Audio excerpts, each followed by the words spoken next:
भारत हा मंदिराचा देश म्हणून ओळखला जातो. आपल्या देशात लाखो मंदिरे आहेत.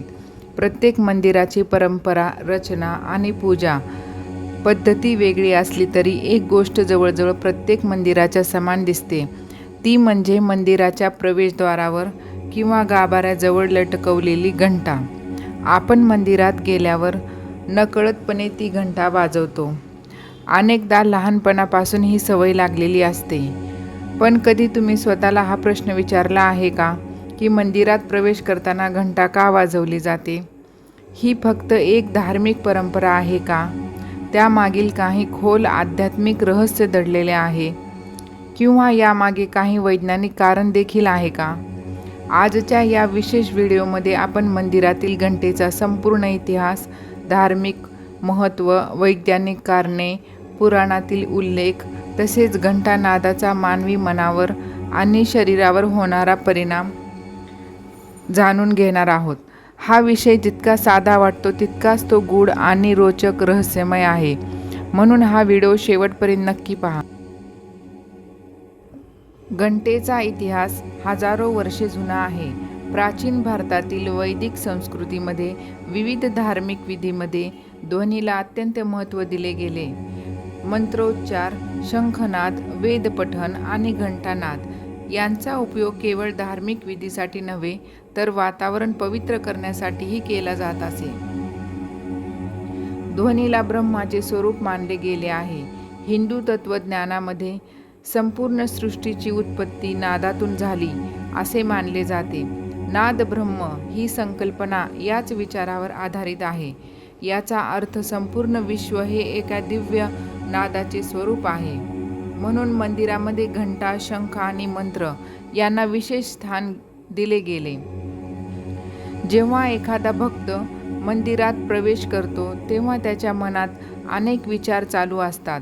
घरातील समस्या, कामाचा ताण, भविष्यातील चिंता आणि दैनंदिन जीवनातील अनेक गोष्टी.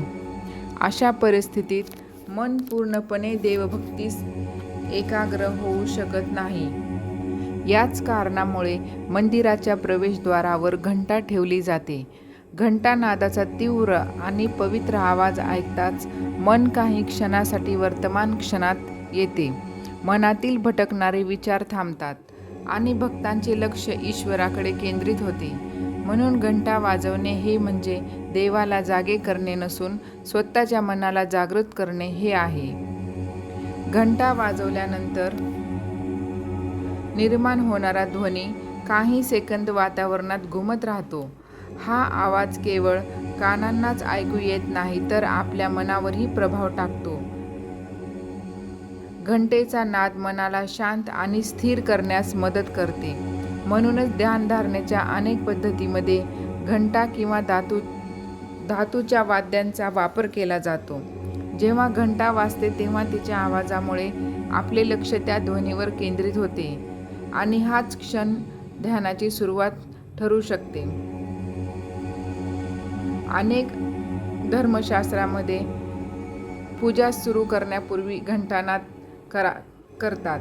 कारण घंटानादमुळे वातावरणातील अशुभ शक्ती दूर होतात आणि शुभ कंपन निर्माण होते.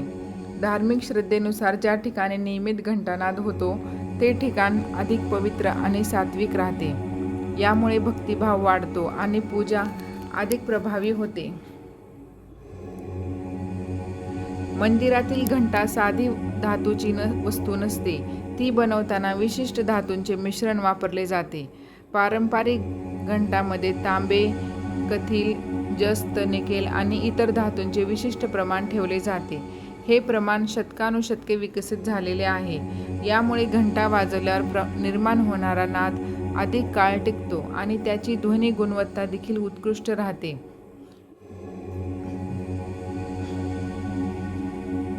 मंत्रोच्चाराप्रमाणेच घंटानादालाही पवित्र ऊर्जा निर्माण करणारा ध्वनी मानले जाते.